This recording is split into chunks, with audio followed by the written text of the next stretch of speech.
सच्चिदानन्दरूपाय विश्वोत्पत्त्यादिहेतवे तापत्रयविनाशाय श्रीकृष्णाय वयं नमः।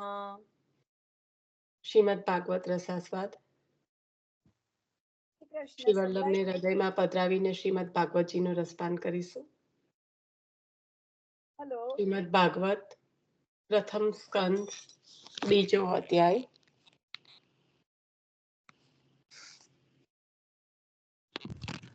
કોઈને સાંભળવામાં તકલીફ છે? હાલો હાલો કોઈ કરી રહ્યું છે? જે પણ હા નથી સંભળાતો બેન તમારો અવાજ, જે પણ બોલતા હોય. ભલે ભલે. મારે સ્કાઇપ માં બધું કઈ આખું ઇશ્યુ થઈ ગયું ને, ગઈકાલે સ્કાઇપ માંથી બધું ડ્રોપ થઈ ગયું. ઓકે ઓકે, સંભળાયું. ઓકે, સંભળાયું ને? ભલે ભલે. એટલે મેં રીસેટ કર્યું, બધું કન્ફર્મ કરું છું.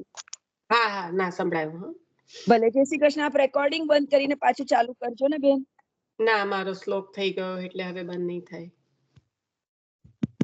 It's okay, don't worry about recording. Naina ben, તમારો વિડીયો બંધ કરી દેજો. હવે ગઈકાલે આપણે જે કર્યું છે એમાં થોડું મનન ચિંતન કરીને આગળ વધીશું. તો ગઈકાલે એક લાઈનમાં, એક શબ્દમાં, બે શબ્દમાં, બે લાઈનમાં આચાર્ય ચરણનું નામ એ નથી બંધ કરી રહ્યા. એકવાર કીધું મેં એમને કે તમારો વિડીયો બંધ કરો, કારણ કે કન્ટિન્યુ મૂવ થયા કરે છે. તું વિચાર કર, તારે તો સાંભળવાનું છે, મારે તો વાંચન કરતા કરતા મારી સ્ક્રીન પર નજર જાય છે. તો ગઈકાલે જે થયું હતું એમાં આચાર્ય ચરણનું નામ, ભગવદીય અને મુખ્યત્વે શું લીધું એ લઈ અને પછી આપણે આગળ વધીએ. બરાબર? ચાલો, કોને શું સ્મરણમાં છે એ પ્રમાણે આપણે A to Z લેવાનું નથી વાંચન, આપણે એમાંથી શું લીધું એ લેવાનું છે. તો લઈ લેશો જેને પણ જે સ્મરણમાં હોય, જેને પણ જે ચિંતનમાં લીધું હોય. નૈનાબેન, તમે હમણાં ફોન બંધ કરી દો, રેકોર્ડિંગ સાંભળી લેજો. તમારાથી ના એ થતું હોય તો તમે રસ્તામાં છો અને તમારો વિડીયો કોન્સ્ટન્ટ ચાલુ છે. હું તમને ગ્રુપ કોલમાંથી એ કરું છું, તમે નીકળીને પાછા જોઈન થશો ને તો થઈ જશે તમારાથી બંધ. થઈ ગયો? ચલો, થઈ ગયો. ભલે, ચાલો. હેલો, સંભળાયું બધાને? ગઈકાલે આપણે જે શ્લોક આમાં આવ્યું હતું કે કામ, અર્થ, ધર્મ, મોક્ષ, એટલે એને આપણે અહીંયા કઈ રીતે કનેક્ટ કરીએ? જ્યારે ના, એટલે પહેલા તો આ શેનો ક્રમ છે અને રેગ્યુલર ક્રમ કયો છે એ લઈ લો. બરાબર ને? રેગ્યુલર આ શેનો ક્રમ છે? હા, વસુદેવ ને કૃષ્ણ ને. ના, આ ક્રમ શેના પ્રમાણે આપ્યો વ્યાસજીએ અને પેલો બીજો ક્રમ શેના પ્રમાણે? બંને વ્યાસજીએ જ રચના કરી છે ને. હા, ભક્તિ અને જ્ઞાન. ના, બીજા કોઈ વૈષ્ણવને સ્મરણમાં આવતું હોય તો શ્રીમદ ભાગવત ના પ્રમાણે મહાભારત પ્રમાણે છે. મહાભારત ધર્મ, અર્થ, કામ, મોક્ષ મહાભારત પ્રમાણે, અને આ શ્રી ભાગવતજી પ્રમાણે કામ, અર્થ, ધર્મ અને મોક્ષ. અર્થ પહેલો અર્થ. ના, પહેલો અર્થ ના, બરાબર. કામ, અર્થ, ધર્મ, કામ પેલા પ્રમાણે. એટલે શ્રીમદ ભાગવત પ્રમાણે, રાઈટ? આ જે છે તે. હા, બરાબર છે. હવે એવું કેવી રીતે થયું લીનાબેન? અહીંયા એવું કેવી રીતે બતાવ્યું? કોઈ પણ, બધા વૈષ્ણવો જેને પણ લેવું હોય એમને શરૂઆત કરી છે એટલે બરાબર છે, પણ પછી જોઈન થાઓ કે આ રીતે કેમ બતાવ્યું? કારણ કે ધર્મનું ફળ એ તો અર્થ નથી. એ તો મહાભારતનું જે ક્રમ બતાવ્યો એમાં બતાવ્યું, પણ અહીંયા શું કહેવા માંગે છે આવું બતાવીને? ધર્મનો ફળ અર્થ નથી એ બરાબર છે માસી, હમ. પણ અહીંયા જે સિક્વન્સ છે એ કઈ રીતે કામ કરે છે ધર્મ એ પ્રશ્ન છે. ના, ધર્મ અર્થ. નથી, ધર્મ અર્થ પણ કામ નથી. છે ને ધર્મ ને અર્થ તો બીજા ત્રીજા નંબર પર આવે છે માસી. પહેલા નંબર પર શું છે લીનાબેન? કામ. હા, અને એ પેલા કામ આપણે જે પેલાની રીતે જોયું તો કે કામ શું છે તો કે ગોપીજનોને પ્રભુને દર્શન, પ્રભુને પામવાનું એ કામ. પણ ચતુશ્લોકી છે. અહીંયાનો કામ છે હે ના, એ ચતુશ્લોકી છે, વૃત્રાસુર ચતુશ્લોકી છે, તો એને અહીંયા હમણાં રવા દઈએ આપણે. બરાબર, બરાબર. એ જે છે એ વૃત્રાસુર ચતુશ્લોકી છે. હા. હલો નિશાબેન, હમ હલો નિશાબેન, નીતાબેન થી જોઈન નથી થવાતું, જોઈન કરો ને એવું કે છે. હા, કરું. હા,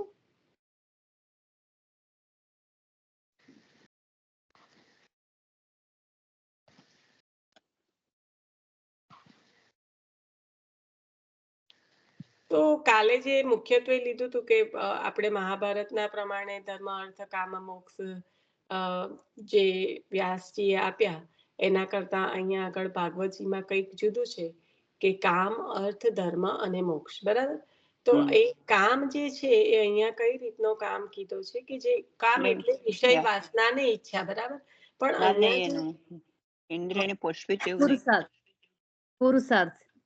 આ ચારે ચાર પુરુષાર્થ જ છે બેન. કોણ બોલ્યું? એ પણ મિલન, એ પણ બરાબર છે. ચાર ચાર ખરેખર, પુરુષાર્થ. ખરેખર, હા ખરેખર.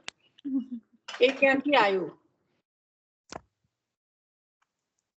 ચાર પુરુષાર્થની જ વાત કરી રહ્યા છે આપણે. ઓકે, એટલે નિશા એમાં એવું છે ને કે કામ એટલે ઇન્દ્રિયોને વિષય સુખ નહીં અને પોષવી નહીં, પણ જેટલું આપણે જીવનની જરૂરિયાત માટે હોય તેટલું જ કામ કરવું.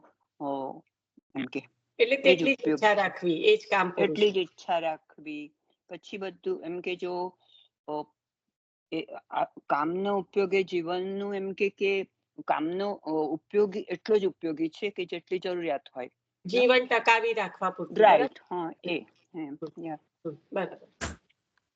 હવે એ જીવન ટકાવી રાખવા માટે જે કામ પુરુષાર્થ છે એના માટે અર્થ તો જોઈએ, તો એ બીજો અર્થ પુરુષાર્થ. તો કારણ ધર્મ કે જે થી અર્થ કંઈ ના હોય, થાય નહીં ને? ના ના ના ના ના, કેવી રીતે થાય માસી? હવે ધર્મ ક્યારે આવશે કે આ આપણું જીવન ચાલુ થઈ ગયું. બરાબર, જીવન ટકાવી રાખવું. પહેલા તો જીવનને ટકાવી રાખવું છે કઈ રીતે એની આપણને ખબર હોવી જોઈએ. કારણ કે હું મર્સિડીઝમાં બેસીને પણ ટકાઈ રાખવું અને સાયકલ ચલાવીને પણ ટકાઈ રાખું છું. બરાબર, એટલે પહેલામાં પહેલો વર્ડ વાપર્યો જીવન ટકાવી રાખવા પૂરતું. એટલે કે મિનિમમ આપણું જે કંઈ આપણને જરૂરિયાત હોય જે જીવનને ટકાવી રાખવા પૂરતી એ. તો હવે એ આપણો કામ પુરુષાર્થ. હવે એને કરવા એ પણ એના માટે પણ જોઈશે તો ખરું ને, પુરુષાર્થ કરવો પડશે ત્યારે એટલું ટકી રહેશે ને. એટલે એ કરવા પૂરતું, એ કરવા માટે અર્થ પુરુષાર્થ. હવે જ્યારે આ બંને થયું, હવે જીવન ચાલુ થઈ ગયું, સમજી લો. બરાબર, હવે આ થયું પછી પ્રભુને જાણવાની જે જિજ્ઞાસા થાય કે આ જે કંઈ થઈ રહ્યું છે પ્રભુ કૃપાથી થઈ રહ્યું છે, તો આ પ્રભુનું સ્વરૂપ શું છે, એ તત્વ શું છે જે મારા જીવનમાં કામ કરી રહ્યું છે. તો એને જાણવાની જે જિજ્ઞાસા થવી અને એના માટે જે પ્રયાસ કરવો એ ધર્મ પુરુષાર્થ. ખ્યાલ આવ્યો? હા, હવે ધર્મ પુરુષાર્થ છે તો પ્રભુની તરફ જ્યારે જાઓ તો પછી ચોથો પુરુષાર્થ તો શક્ય બને જ ને. જ્યારે ગતિ તમારી પ્રભુની તરફ જવા માંડી, તમે પ્રભુ તરફ ખેંચાવા લાગ્યા, પ્રભુના જિજ્ઞાસા થાય એટલે ઓટોમેટિક એને જાણવાનું એટલે મહાત્મ જ્ઞાન પ્રાપ્ત કરવાની વાત ચાલુ જ્યારે થાય તો એ મહાત્મ જ્ઞાન પ્રાપ્ત કરતા કરતા તો સ્નેહ થાય, અને એ સ્નેહ એટલે તો ભક્તિ છે, અને એ જ તો મોક્ષ તરફ લઈ જનારો છે. એટલે ચોથો પુરુષાર્થ મોક્ષ. ખ્યાલ આવી ગયો? હવે કઈ રીતે ક્રમ આવે છે? કામ, અર્થ, ધર્મ અને મોક્ષ. તો ભાગવતજીમાં આ ક્રમ આપ્યો છે. હવે આના અનુસંધાનમાં આપણે ષોડશમાંથી શું જોડીએ?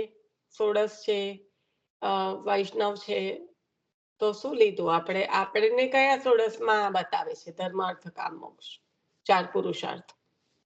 એ તો આમાં જ ને આપણે ચતુશ્લોકી ચતુશ્લોકી કયા વૈષ્ણવ ચતુશ્લોકીમાં. પધારે?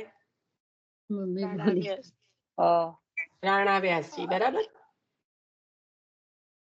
તો ને આપણને આ સ્મરણ થઈ જવું. આપણે એક વસ્તુ યાદ રાખવાની છે કે ભાગવતજી, ષોડશ, આચાર્ય ચરણના નામ, 252-84 ભગવદીય કે શિક્ષાપત્ર, આ બધું આપણે અલગ અલગ દિશામાં નથી વાંચન કરી રહ્યા. આચાર્ય ચરણે આપણને બધું સાર રૂપ આપ્યું છે. તો એક વસ્તુના ખ્યાલ આવે કે સાર રૂપ, જ્યારે મને સાર ખબર હોય, હવે હું રોજે એકની એક વાત કહું છું, એને સમજવાનો પ્રયત્ન કરો કે કોઈ આખી સ્ટોરી હોય, એમાંથી મને મોરલ ખબર હોય, તો જ્યારે મને મોરલ ખબર પડે તો સ્ટોરી ના ખબર પડે. તો જ્યારે હું સ્ટોરી વાંચું એકચ્યુઅલી આખી, કે જે અત્યારે આપણે ભાગવતજી કરી રહ્યા છે, એ વાંચીએ તો સાર કેવી રીતે જુદો છૂટી જાય. તો ખ્યાલ આવે કે ઓ આ સાર તો મને ખબર છે, એના સંબંધમાં આ. માની લો કે 500 સ્ટોરીની એક બુક લઈને બેઠા છો અને બધાનો સાર તમને પહેલેથી ખબર છે, તો તમે એ સાર પ્રમાણે અંદર રહેલી 500 માંથી એક એક કરીને જોડી શકો કે ના જોડી શકો? તો અત્યારે તો આપણે બ્રોડર લેવલ પર છે, કરી રહ્યા છે, અને શોર્ટર વર્ઝન જે સાર કહેવાય, કે જે કહેવાય કે નવનીત જે કાઢીને આપેલું છે આપણને, એ આપણે ઓલરેડી વાગોળી ચૂક્યા છે. તો એને ને આનું કનેક્શન છૂટી કેમનું જાય છે એવરી ડે? આ રાજાનો સત્સંગ થઈ ગયો, સેવા પહોંચી રહ્યા. અક્ષય બાવાનો સત્સંગ બહુ જ સુંદર હતો, અનબિલીવેબલ, અદ્ભુત. પાતાજી આજે વાંચન થઈ, એમાં તો શું વૈષ્ણવ પધાર્યા હતા. ઓકે, બધું થઈ ગયું. હવે એને લઈને માળીએ મૂકી દેવાનું છે કે આ રૂટીન નોય આપણું, આ ક્રિયા નોય આપણી, કે અત્યારે સત્સંગ આવ્યો, ક્લિક ફોન પર કર્યું, આપણું કામ ચાલુ રાખ્યું, સત્સંગ બાજુમાં ચાલુ રહ્યો. ઓ આજે તો સેવા પહોંચી રહ્યા, એક્સરસાઇઝ થઈ ગઈ, આ સત્સંગ થઈ ગયો, પેલો સત્સંગ થઈ ગયો, અને નેક્સ્ટ ડે કોરા કોરા પાછા બેસી ગયા. અને સતત ને સતત યાદી આપો કે આપણે જે કરી ગયા છે એ જ ભાગવતજીમાં છે, એવી યાદી સતત ને સતત આપો. ચલો, એટલે આ ધર્મ અર્થ કામ મોક્ષ જે આ વ્યાસજીએ બતાવ્યા મહાભારતમાં, તો એમાં શાસ્ત્રની દ્રષ્ટિએ ધર્મની પણ વ્યાખ્યા બતાવી હતી. આપણે થોડા આગળથી ચાલુ કર્યું, પણ શરૂઆત જે થઈ મહાભારતનું જે કીધું એ પહેલા શાસ્ત્રની દ્રષ્ટિએ ધર્મની વ્યાખ્યા બતાવી, કે જે શાસ્ત્રમાં કહેલું છે એ ધર્મ છે, એને એના સિવાયનું જે કંઈક જીવ કરી રહ્યો છે, શાસ્ત્રોક્ત નથી, શાસ્ત્રમાં જે નિષેધ કર્યો હોય એ અગર જીવ કરી રહ્યો છે, તો એનો મતલબ કે એ ધર્માચરણ નથી કરી રહ્યો. અને જે ધર્માચરણ છે, અગર એ જીવ કરી રહ્યો છે, તો એ પ્રભુની પ્રીતિ કરાવવા વાળું છે ને છે જ. અને એના સિવાયનું આચરણ જે પ્રભુમાં પ્રીતિ નથી કરાવતું, એનો મતલબ કે એ ધર્માચરણ એટલે કે શાસ્ત્રોક્ત નથી, એનાથી કોઈક વિપરીત પ્રકારની ક્રિયા કે જીવન જીવ જીવી રહ્યો છે, જે કલયુગમાં આપણે ડગલે ને પગલે અનુભવ કરી રહ્યા છે, બરાબર ને? એટલે ધર્મ અર્થ કામ મોક્ષ જ્યારે એમ બતાવ્યો છે એમને બંનેમાં, તો બંનેમાં સરળ રીતે જ બતાવ્યું છે. પણ આપણે ભાગવતજીના આધારે અત્યારે ભાગવતજીમાં મુખ્યતા શેની આપી છે એના પ્રમાણે આપણે 4 પુરુષાર્થ લીધા. બાકી જે ધર્મ અર્થ કામ મોક્ષ એટલે એ ધર્મ એટલે જે પ્રભુમાં પ્રીતિ કરાવવાળું હોય છે, શાસ્ત્રોક્ત હોય છે, શાસ્ત્રમાં જેની આજ્ઞા કરી છે એનું પાલન કરે, એ ધર્મની વાત અહીંયા કરી રહ્યા છે. અને જો એના સિવાયનું અગર ધર્મ આચરણ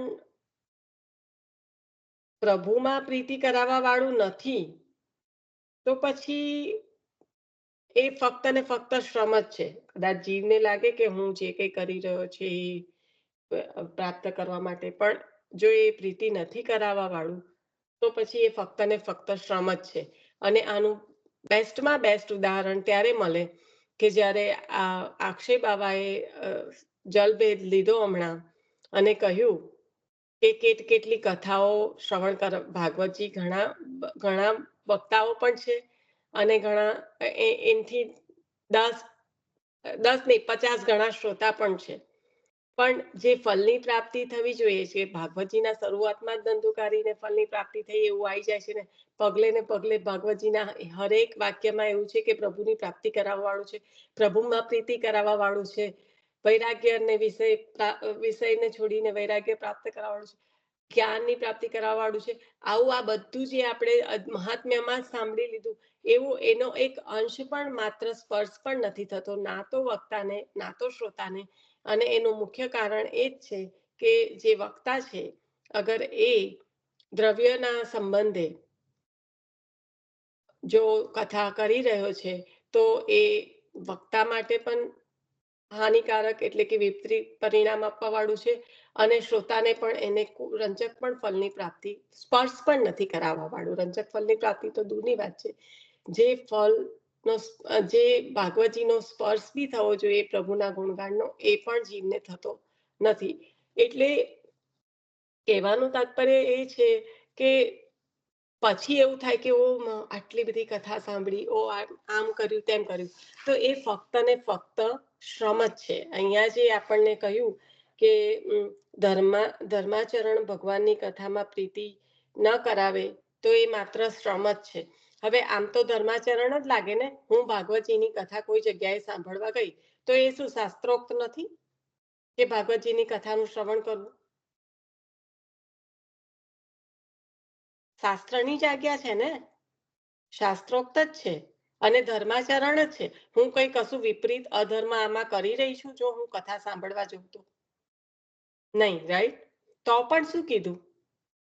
કારણ કે આ જે કથા છે, પણ કોના મુખેથી સાંભળે, કોના મુખેથી શ્રવણ કરે છે તે મહત્વનું છે ને. હા, એટલે ટૂંકમાં મારો કોરો શ્રમ થઈ ગયો ને. મને એવું લાગે છે તું ભલે તારા આપણે એવું લાગે કે આપણે ધર્મ કરીએ છીએ, પણ એ ધર્મમાં પણ આપણે અધર્મ કરી લેતા હોઈએ છીએ.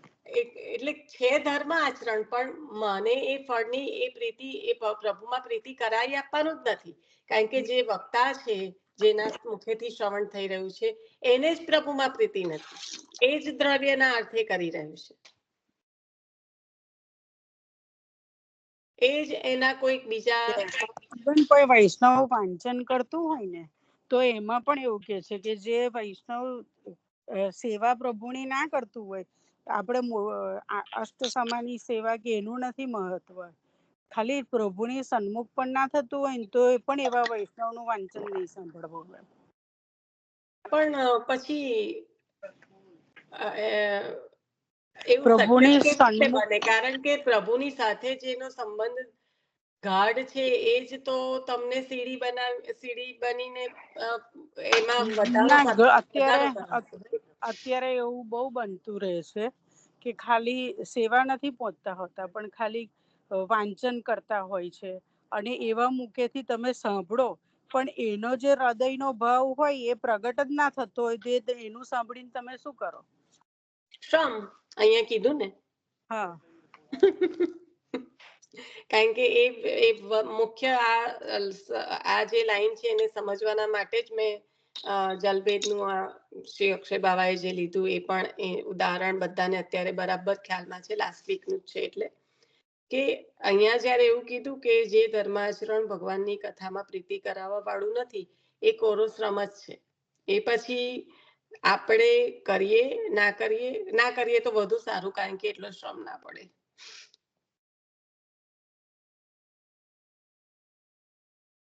અને જે મોક્ષ સંબંધી ફળ મોક્ષ સંબંધી ધર્મનું ફળ અર્થ નથી, એ કેવી રીતે અર્થ હોઈ શકે? કારણ કે મોક્ષ સંબંધી ફળ એટલે મોક્ષ સંબંધી ફળ મોક્ષ સંબંધી ધર્મ જે ધર્મ હોય એ પ્રાપ્ત કરવાનો જ્યારે પ્રયત્ન કર્યો હોય તો તેમાં તો ફક્ત જે ફળ છે એ મોક્ષનું જ છે, એ પ્રાપ્ત કરવા માટેનું જ છે. ત્યાં આગળ અન્ય કોઈ ફળની અપેક્ષા છે જ નહીં. એટલે મોક્ષ સંબંધી ધર્મ છે એ અર્થનું એ ત્યાં આગળ એનું ફળ અર્થ તો હોય જ ના શકે. મોક્ષ સંબંધી ધર્મનું ફળ તો મોક્ષ જ હોય, ત્યાં અર્થની કોઈ જગ્યા નથી. અને ધર્મ જેનાથી થઈ શકે એવા અર્થનું ફળ કામ નથી. કારણ કે ધર્મ જેનાથી થઈ શકે એવું અર્થ ફક્ત ને ફક્ત ધર્મમાં જ વપરાય. એ કોઈ કામનાઓની પૂર્તિ કરવી હતી મને. આપણે જે પુસ્તકોનું કહ્યું તો પુસ્તકોનું તો ઘણી વખત એવું હોય કે કોઈથી ન નિભતું હોય તો એવો એક એ છે કે શું છે કે ગુરુદેવે એમને બહુ આગ્રહ કર્યો કે મને સેવા પધરાઈ આપો. કોઈ વૈષ્ણવ હતા અને બહુ જ આગ્રહ કર્યો ગુરુદેવને કે, એટલે હું ચતુર્થગરની વાત કરું, કે મને સેવા પધરાઈ આપો. પણ આપ જયારે એમની બધી ક્વેશ્ચન્સ પૂછ્યા તો આપે એમને એવું કહ્યું કે આપ ગ્રંથ અત્યારે વાંચો અને હું આપને ગ્રંથ જ કહું છું કે ગ્રંથની આપ સેવા કરો. તો એવો પણ એક કેસ હતો, એવો પણ એક કેસ તો ના કહેવાય, પણ એવા પણ એક વૈષ્ણવ હતા કે જેમને આવી રીતના ખાલી ગ્રંથની જ સેવા પધરાવી આપી અને એ ગ્રંથની સેવા થકી એ આગળ ગયા. એટલે જયારે વાંચનનું કહ્યું તો મને એક પ્રસંગ આવો યાદ આવ્યો કે વાંચન પણ એવી રીતના, હવે આ વૈષ્ણવ સાથે આપણે ગ્રંથ શ્રવણ કરીએ તો એમાં કોઈ બાધ્ય નથી, કારણ કે આ વૈષ્ણવને સ્વયં ગુરુદેવે આજ્ઞા આપી છે. એવા તો આપણે 84-252 માં પણ વૈષ્ણવો. પણ એવા વૈષ્ણવની વાત એ નથી કરી રહી. એ અત્યારે કોમનલી શું ચાલી રહ્યું છે ને એની વાત કરી રહી છે. કારણ કે એ જે વૈષ્ણવો છે તો 84-252 માં તો કેટલા બધા ભગવદી વૈષ્ણવો એવા છે કે જેમને સ્વયં આજ્ઞા થઈ છે કે આપ સેવા વૈષ્ણવોની કરો. આપ એટલે સ્વરૂપ નથી પધરાયું, વૈષ્ણવોની સેવાનું પણ કહ્યું છે. પણ હવે એ જે વૈષ્ણવો છે એમનું સ્વરૂપ કંઈક અલગ છે. જ્યારે ગુરુદેવ એમને એવી આજ્ઞા કરે કે આપ પુસ્તક પધરાવો અને પુસ્તકનું સેવન કરો, તો એ પુસ્તકનું જ્યારે સેવન કરે છે ને તો એ પુસ્તક કઈ પુસ્તક નથી, એ તો પછી પ્રભુનું વાંગમય સ્વરૂપ છે સ્વયં. એટલે એ પણ એટલું જ ફળ આપનારું છે. પછી એના મુખેથી સાંભળો ને તો એ વાણી અલગ જ નીકળે. કારણ કે પુસ્તકજીમાં બિરાજે છે કોણ? સ્વયં પ્રભુનું સ્વરૂપ. આચાર્ય ચરણના હસ્તાક્ષર છે પુસ્તક, એટલે આચાર્ય ચરણનું સ્વરૂપ જ બિરાજે છે. જી, હું આ જ કહેવા માંગુ છું. એટલે આ બંને વસ્તુ આપણે જયારે સમજીએ લૌકિકમાં તો પણ આપણે એનો ભેદ સમજવું, એ ભેદ બુદ્ધિ તો આપણે રાખવી જ પડે કે કયું શ્રવણ કરવું અને કયું ના શ્રવણ કરવું. ગોપાલદાસને તાંબુલથી આ નવે આખ્યાન પ્રગટ થઈ ગયા, રાઈટ? એટલે આપણે એ પણ આપણે સમજવું જ પડે કે ક્યાં આપણે શ્રવણ કરવું ને ક્યાં ના શ્રવણ કરવું. આપની વાત બરાબર છે, હું આ જ કહેવા માંગતી હતી. હા, પણ એ જે કહેવા માંગતી હતી ને એ પણ હું સમજી ગઈ. એટલે મેં ત્યાં આગળ એવું કીધું કે એ ચોકસાઈ આપણે વૈષ્ણવ તરીકે આપણે પોતે જ રાખવી પડે કે આપણે કોરો શ્રમ તો નથી કરી રહ્યા ને, એમ ક્યાંય પણ શ્રવણ કરીએ ત્યારે આપણે એની તકેદારી આપણે રાખવી પડે.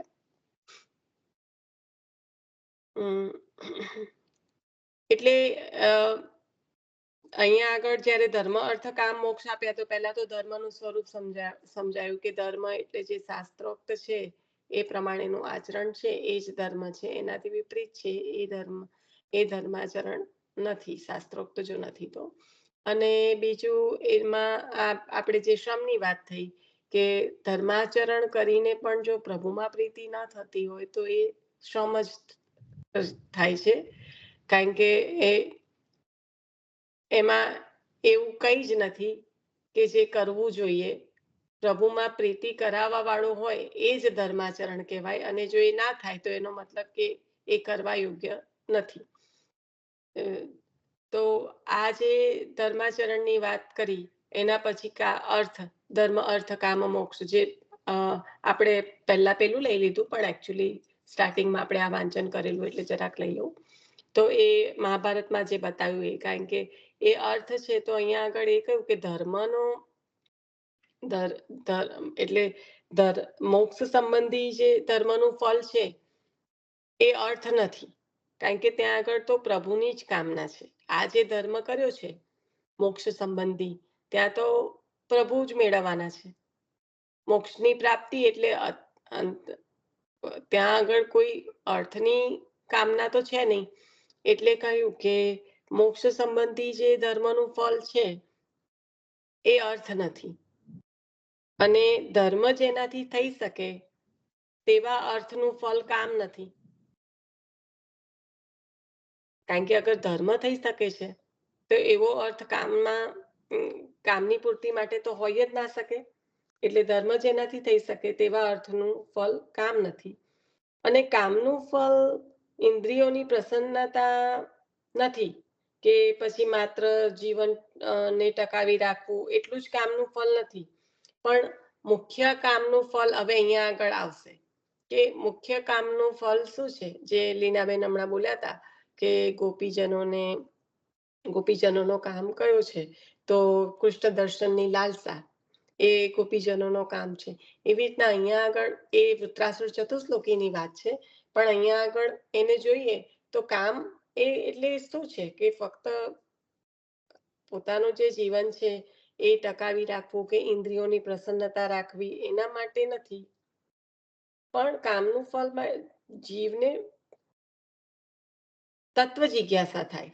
એટલે કે પ્રભુના જે પ્રભુને તત્વ જિજ્ઞાસા, કે જે બ્રહ્મ છે એને જાણવાની જે જિજ્ઞાસા થાય, તો એ ફળ છે. કામનું ફળ એ છે. એટલે ધર્મથી સિદ્ધ થતો અર્થ નથી. એટલે મહાભારત કરતા ભાગવતમાં એટલા માટે અર્થના પછી ધર્મ આપ્યો છે. તો આ જે આપ્યું વ્યાસજીની પોતાની રચના છે, તો એક જગ્યાએ આ રીતના અને બીજી જગ્યાએ, પણ અહીંયા આગળ એમને ભાગવતજીમાં તો મહત્વ શેનું છે એના સંદર્ભમાં આવો ક્રમ દેખાડ્યો, કે કારણ કે ધર્મથી સિદ્ધ થતો અર્થ ત્યાં આગળ નથી. ધર્મ, અર્થ, કામ, મોક્ષ, તો ધર્મથી સિદ્ધ થતો અર્થ હોય તો એ જ ક્રમ ત્યાં ચાલુ રાખ્યો હોત. પણ અહીંયા આગળ એના કારણે કયો ક્રમ ચાલુ રાખ્યો, કે પહેલામાં પહેલા તો કામ, પછી અર્થ, અને પછી ધર્મ, અને પછી મોક્ષ. તો અહીંયા આગળ આપણે આ જે ધર્મ, અર્થ, કામ, મોક્ષનો ભાગવતજી પ્રમાણે અને મહાભારત પ્રમાણેનો ક્રમ જોયો. અને પછી જે તત્વ જિજ્ઞાસા જે કહ્યું કે પ્રભુને ઓળખવાનું, કે બ્રહ્મનું જે બ્રહ્મ તત્વ છે એ જાણવાનું જે જીવને ઈચ્છા થવી, તો એમાં આગળ કાર્યકારણ અને રૂપ નામ અને બ્રહ્મજીવ એ જુદા છે તેવું તેવું જે જ્ઞાન છે એ દ્વૈત છે. કારણ કે આપણે શું છે, દ્વૈત, અદ્વૈત અને શુદ્ધાદ્વૈત, બરાબર. તો કાર્ય અને કારણ, જ્યારે કાર્ય અને કારણને અલગ અલગ રાખવામાં આવે ત્યારે સ્થિતિ શું થઈ જાય, દ્વૈત થઈ જાય, કે જીવ અને જે જગદીશ છે એ સંપૂર્ણ રીતે અલગ છે. ત્યારે કાર્ય અને કારણ એ બે અલગ થઈ જાય છે. પણ એ જ રીતે રૂપ અને નામ, તો અહીંયા તો કીધું રૂપ નામ વિભેદેન, ખરેખર એમાં ભેદ છે જ નહીં. પણ જો એને દ્વૈતની દ્રષ્ટિએ જોવા જાય તો રૂપ નામ અલગ અલગ છે. અને બ્રહ્મ અને જીવ, તો એ પણ અલગ અલગ કીધું. એટલે જીવાત્મા અને બ્રહ્મ એ બંને અલગ અલગ હોય તો ત્યાં દ્વૈત. એટલે આ બધું જુદું છે એવું જે દ્વિધા જ્ઞાન છે એ દ્વૈત છે. અને એ સમજ દૂર કરનારું એકપણાનું જે જ્ઞાન છે, જેમાં એકપણું બતાવે છે, એ અદ્વૈત છે. તો તેને જે જાણે તેને તત્વવેત્તા કહે છે. શાસ્ત્રમાં જેને અદ્વૈતનું જ્ઞાન છે એ તત્વવેત્તા છે. અને જેના અભિપ્રાયમાં વેદ સાથે અક્ષર માત્રનો પણ વિરોધ ના આવે અને એવી રીતે જે વેદનો અર્થ જાણનારા છે એ તત્વવિદ છે. તો તત્વ જેને અદ્વૈતનું જ્ઞાન છે એ તત્વવેત્તા અને વેદના, કારણ કે આચાર્ય ચરણે વેદને અને શ્રુતિમાં જે કહ્યું છે એમાં અક્ષર માત્રનો પણ વિરોધ નથી આપની વાણીમાં. તો આ જે વેદનો અર્થ જાણનારા, નામ કાલે બરાબર સ્મરણ કરવાનો પ્રયત્ન કરજો, ખાસ ખ્યાલ આવી જશે બધાને, અત્યારે જ ઘણો આવી ગયો હશે. પણ આ કારણ કે તત્વ ખૂબ સુંદર રીતે આપણે જ્યારે આ નામ પણ લીધું હતું ત્યારે આનો વિસ્તાર થયેલો જ હતો. તો જે વેદનો અર્થ જાણનારા એ તત્વવિદ કહેવાય. અને તેઓ જેને અદ્વૈત વસ્તુ તત્વ કહે છે એ શ્રુતિમાં બ્રહ્મ, જે અદ્વૈતની વાત કહે છે, અદ્વૈત વસ્તુ એટલે કે તત્વ, તો એ શ્રુતિમાં બ્રહ્મ, સ્મૃતિમાં પરમાત્મા અને પુરાણમાં ભગવાન. આ શબ્દો જુદા જુદા છે પણ અર્થ તો એક જ છે. અને આપણે જોયું હતું આ સ્મૃતિ અને પુરાણમાં જે કહેલા બ્રહ્મ, પરમાત્મા અને ભગવાન, તો આપણે જોયું હતું કે બ્રહ્મ વ્યાપક છે, બરાબર ને? જે સર્વત્ર સર્વમાં બિરાજનાર જે બ્રહ્મ છે એ વ્યાપક છે. આ બ્રહ્મની વાત શ્રુતિમાં કરી છે. તો જ્યારે શ્રુતિને બ્રહ્મનું જ્ઞાન હોય, હવે સમજવાનો અહીંયા પ્રયત્ન કરજો બહુ સુંદર રીતે. મારાથી અત્યારે હવે 5 મિનિટથી વધારે નહીં લેવાય, જેટલું લેવાશે એટલું. નહીં તો આપણે કાલે કરીશું આના પર. પણ ખરેખર મનન ચિંતન કરવાનો પ્રયત્ન કરજો કે જે શ્રુતિમાં, જે શ્રુતિઓ બ્રહ્મ તત્વને જાણે છે, બ્રહ્મત્વને જાણે છે, જેને બ્રહ્મના વ્યાપક સ્વરૂપનું જ્ઞાન છે, એને ન ઇતિ જ્યારે કહ્યું અને સારસ્વત કલ્પમાં પ્રભુ પ્રકટ થશે અને મનોરથ પૂર્ણ કરશે, એના માટે જેને હજારો વર્ષો તપ કર્યા એ પામવા માટે, એ પરમાનંદને પામવા માટે, એ જે સ્વરૂપાનંદને, એ ભજનાનંદને, એ અગણિત આનંદને પામવા માટે જ્યારે એમને તપ કર્યા અને પ્રાપ્ત કર્યું છે, તો એ બ્રહ્મને જાણે છે તો પછી એ અગણિત આનંદને કેમ ના જાણી શક્યા? તો આ જે ભેદ છે એ અહીંયા આગળ છે. બ્રહ્મ, પછી કહ્યું પરમાત્મા અને પછી કહ્યું ભગવાન. તો જે વ્યાપક છે, હવે સમજવાનો પ્રયત્ન કરો કે જે વ્યાપક છે, જે દરેક જીવાત્મામાં છે એ પરમાત્મા, જે વ્યાપક છે એ બ્રહ્મ, જીવાત્મામાં છે જે સોહમ, જે સુખદેવજી ત્રીજા સ્કંદમાં આવશે. આચાર્ય ચરણે આપ્યું દાસોહમ, ત્યાં આગળ આવ્યું સોહમ, એટલે કે આત્મા અને પરમાત્મા એક છે. તો ત્યાં એકત્વ એટલું બધું છે કે જે આનંદ, જે અનુભૂતિ થવી જોઈએ એ શક્ય જ નથી, કારણ કે ત્યાં વિલીન થઈ જાય છે. જ્યારે જુદું કયું, જે સ્વરૂપાનંદ, ભજનાનંદનો, અગણિત આનંદનો આનંદ આપનારું જે સાકાર સ્વરૂપ છે એ ભગવાન, એ પ્રકટ થયા ફક્ત ને ફક્ત ઋષિ રૂપાઓ અને શ્રુતિ રૂપાઓ, જે વ્રજાંગનાઓ છે, એમના મનોરથની પૂર્તિ કરવા માટે, નહીં કે અગાસુર બકાસુરને મારવા માટે. તો આ જે બ્રહ્મ તત્વ છે, બ્રહ્મ પરમાત્મા જ્યારે એક થઈ જાય ત્યારે તો સોહમમાં તો વિલીન થઈ જાય, ત્યાં કોઈ પણ રીતની અનુભૂતિ નથી. બ્રહ્માનંદ છે તો એની સીમા છે ક્ષર, અક્ષર. તો ત્યાં ક્ષરમાં વિષય, ક્ષર ને અક્ષર. તો અક્ષરમાં હજી ક્ષરમાં તો શું છે કે એક સીમા છે. બ્રહ્માનંદ ની એક સીમા કેમ કહી? કારણ કે વેદ પણ પ્રભુના એ સ્વરૂપને જાણી ના શક્યા. એ સ્વરૂપાનંદનો અનુભવ ના કરી શક્યા એટલે ન ઇતિ ત્યાં હજી એનો આગળ વિસ્તાર થઈ શકે પણ કરી શકતા નથી. તો એ જે પ્રભુનું સ્વરૂપ છે, જે સાકાર સ્વરૂપ, ભગ એટલે 6 ગુણો, તો એ 6 ગુણ લઈને પ્રકટ થનારું જે સ્વરૂપ છે, જે પૂર્ણ પુરુષોત્તમ, એ સ્વરૂપાનંદ, ભજનાનંદ અને અગણિત આનંદનો અનુભવ આપનારું છે. તો બ્રહ્મ, પરમાત્મા અને ભગવાન શબ્દ જુદા જુદા છે, અર્થ એક જ છે, તત્વ એક જ છે. આગળ એક વાર બહુ આગળ મહાત્મામાં કે પહેલા અધ્યાયમાં ખ્યાલ નથી, પણ આનો વિસ્તાર ઘણો કર્યો છે. જ્યારે આપણે કોઈક એક એના પર એક શ્લોક પર ઘણું લાંબુ એ કર્યું હતું, ત્યારે સ્મરણમાં નથી કે શેના પર કર્યું હતું, પણ મારા ખ્યાલથી તો પ્રથમ અધ્યાયમાં જ કરીને ગયા છે આપણે. જન્માદશ્યમાં જ હશે, ખબર નહીં. તો હોપફુલી ખ્યાલ આવી ગયો હશે અત્યારે. તો જેટલું આપણે કાલનું વાંચન કર્યું છે એના પર આપણે જણાવટ થઈ ગઈ છે. તો અહીંયા આપણે વેદ પારગ હજી બીજું આવશે. વેદ પારગ તો હવે કોઈ બધા જ કહેશે, એની આગળ કઈક જાઓ તો તત્વ સૂત્ર ભાષ્ય પ્રદર્શકો એ પણ આવશે. એના ઉપરના બધા એના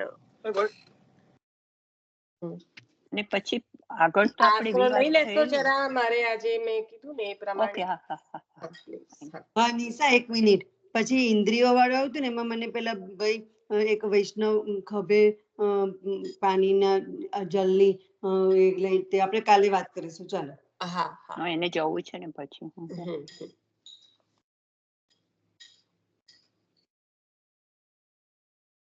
એ વાંચી લેજો, રામદાસ સારસ્વત બ્રાહ્મણના વાર્તાજી, એટલે તમને વધારે મનન થશે એનાથી.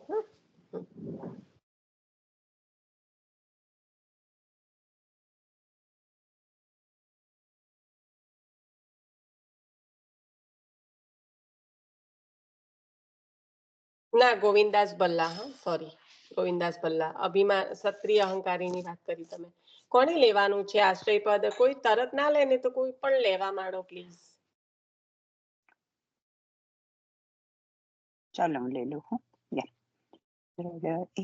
ચરણ કેરો પરોસો, લડઈન ચરણ કેરો, શ્રી વલ્લભ નખ ચંદ્ર છટાભિના, સબ જગમાં અંધેરો પરોસો, લડઈન ચરણ કેરો, साधन और नहीं आप कली में, यश होय निवेरो, सूर्य कहा कहे द्विविधयांतरो, बिना मोल को चेरो भरोसो, लड़ईन चरणन केरो भरोसो, लड़ईन चरणन केरो. श्री वल्लभादेश की जय. सर्व वैष्णवों ने जय श्री कृष्ण. જય શ્રી કૃષ્ણ.